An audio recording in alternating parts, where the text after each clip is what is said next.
प्यारे बच्चों, आज हम 8वीं कक्षा की हिंदी पुस्तक जिसका नाम है वसंत भाग 3 से पाठ नंबर 14 जिसका नाम है अकबरी लोटा और इसके रचयिता हैं श्री अन्नपूर्णानंद वर्मा जी।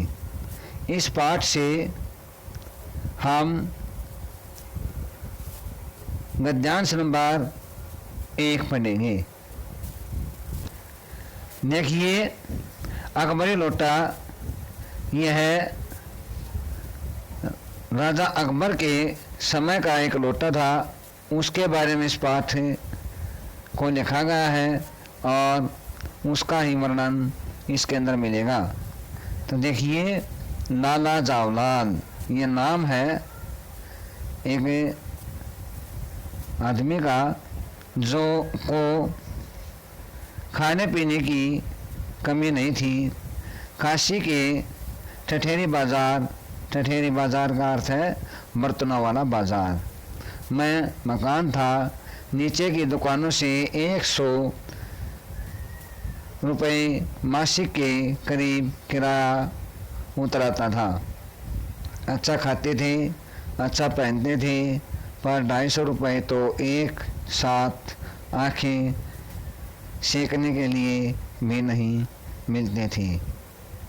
इसलिए जब उनकी पत्नी ने एक दिन एकाएक अचानक 250 रुपये की मांग पेश की, तब उनका जी एक बार जोर से सनसनाया।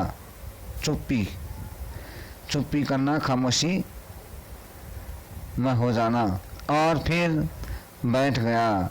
उनको यह दशा देखकर पत्नी ने कहा, डरिए मत, आप देने में असमर्थ हो, सक्षम न होना तो मैं अपने भाई से मांग लूं। लाला जावलाल तिलमिलाना क्रोधित होना, गुस्से में होना। उन्होंने रोब के साथ कहा, अजी हटो, 250 रुपये के लिए भाई से भीख मांगोगी, मुझसे ले लेना, लेकिन मुझे इसी ज़िंदगी में चाहिए। अजी इस सप्ताह में ले लेना। सप्ताह से उसका आपका तात्पर्य 7 दिन से है या 7 वर्ष से। लाला जावलाल ने रोब के बड़े घमंड के साथ खड़े होते हुए कहा, आज से 7वें दिन मुझसे 250 रुपये ले लेना, लेकिन जब 4 दिन जो तो जैसे तैसे मैं यूँ ही बीत गई और रुपयों का कोई प्रबंध न हो सका, तब उन्हें चिंता होने लगी। पर्सन अपनी प्रतिष्ठा, इज्जत, मान सम्मान का था। अपने ही घर में अपनी साख का था इज्जत देने का पक्का वादा इरादा करके अगर अब दे न सके तो अपने मन में वह क्या सोचेगी, उसकी नज़रों में उसका क्या मूल्य रह जाएगा। अपनी वाहवाही प्रसिद्धि की सैकड़ों गाथाएं सुना चुके थे। अब जो एक काम पड़ा तो चारों खाने चित हो रहे।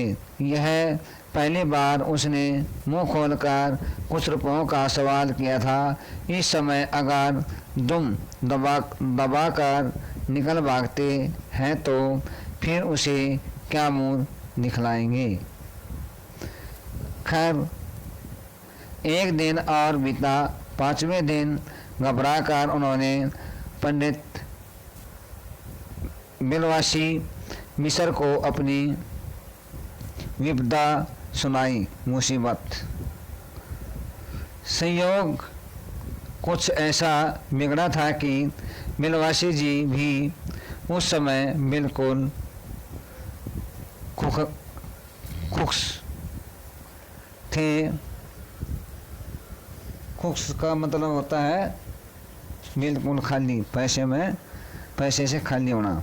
उन्होंने कहा, मेरे पास है तो नहीं, पर मैं कहीं से मांग जांच कर लाने की कोशिश प्रयत्न करूँगा, और अगर मिल गया तो कल शाम को तुमसे मकान पर मिलूँगा।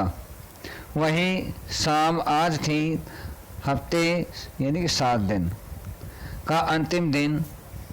कल 250 रुपये या तो गिन देना या सारी एकड़ी से हाथ धोना है। यह सच है कि कल रुपया न आने पर उनकी स्त्री उन्हें डामल हंसी न कर देगी, केवल ज़रा सा हंस देगी, पर वह कैसी हंसी होगी, कल्पना मात्र से जावलाल में मरोड़ पैदा हो जाती थी। आज शाम को पंडित मिलवासी मिस्र को आना था। यदि न आए तो या कहीं रुपए का प्रबंध वे न कर सके। प्यारे विद्यार्थियों, गैरकारी है जो ये हमने गद्यांश पढ़ा है, इसको अच्छी तरह से समझने के बाद इसके नीचे 2 प्रश्न उत्तर सहित दिए गए हैं। इन प्रश्नों के उत्तरों को अच्छी तरह से समझकर याद करें और साफ कॉपी में सुंदर लेख से लिखें।